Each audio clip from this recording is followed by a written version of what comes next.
Hello అండి, నేను మీ వినయ్. ఈరోజైతే మంచి ఇన్ఫర్మేషన్స్తో మీ ముందుకు వస్తున్నాను. ఇంటర్ కంప్లీట్ అయిన స్టూడెంట్స్ డిగ్రీకి అప్లై చేసుకోవాలనుకుంటున్న వాళ్ళు ఈ నెల 18వ తేదీన రిలీజ్ చేయడం జరిగింది నోటిఫికేషన్. డిగ్రీ అడ్మిషన్స్ 19వ తేదీ నుండి 24వ తేదీ వరకు రిజిస్ట్రేషన్ అయితే చేసుకోవచ్చు. ఇంటర్మీడియట్ కంప్లీట్ అయిన స్టూడెంట్స్, నేను కూడా మీలాగే ఇంటర్ కంప్లీట్ చేసి డిగ్రీకి ఇలాగే ఆన్లైన్లో అప్లై చేసుకొని రావడం జరిగింది. కాబట్టి నాకు కొంచెము ఎక్స్పీరియన్స్ ఉంది కాబట్టి మీకు ఎలా అప్లై చేయాలి ఏమి అనేది డీటెయిల్గా ఎక్స్ప్లెయిన్ చేస్తాను. ఇది ప్రాసెస్ ఎలా ఉంటుంది అని కనుక చూసుకున్నట్టయితే, ముందుగా రిజిస్ట్రేషన్ కంప్లీట్ చేసుకోవాలి. ఆ తర్వాత వెరిఫికేషన్ డేట్ అయితే ఇచ్చారు. వెరిఫికేషను 21 నుంచి 23 వరకు. ఇక సీట్ అలాట్మెంట్ అయితే 7వ నెల రేపు నెల 3వ తేదీ అయితే సీట్ అలాట్మెంట్ ఇచ్చారు. ఇంకా డేట్ కూడా ఎక్స్పాండ్ చేసే అవకాశాలు ఉంటాయి.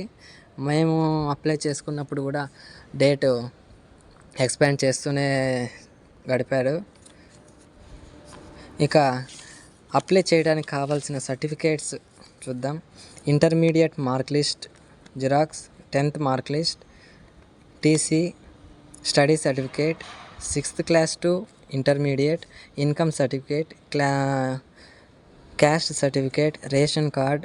ఇక స్పోర్ట్స్లో కానీ ఎన్సీసీలో కానీ ఎన్ఎస్ఎస్లో కానీ ఉన్నట్టయితే ఆ యొక్క సర్టిఫికేట్ జిరాక్స్ కంపల్సరీ అవి ఉంటేనే మీకు అప్లై చేయడానికి వీలుంటుంది.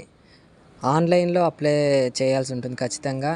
మీ దగ్గరలో ఉన్న నెట్ సెంటర్కి వెళ్ళి ఓఏఎండిసి డిగ్రీ అడ్మిషన్స్ అని చెప్పారంటే అప్లై చేస్తారు. ఆ తర్వాత డేట్స్ అయితే చూసుకోండి ఒకసారి. ఇక మీకు ఇంకా ఏమైనా డౌట్స్ ఉంటే కామెంట్స్లో అడగండి, నేనైతే రిప్లై ఖచ్చితంగా అందరికీ ఇస్తాను. ఇక ఎస్వి ఆర్ట్స్ కాలేజ్ అయితే ఇంకొచ్చే వీడియోలో ఎస్వి ఆర్ట్స్ కాలేజ్ ఎలా ఉంది, కాలేజ్ యొక్క హాస్టల్ డీటెయిల్గా ఎక్స్ప్లెయిన్ చేసుకుందాం. Please subscribe to my channel and share this information your friends and మీకు తెలిసినటువంటి వారికి కూడా షేర్ చేయండి. Please like and share.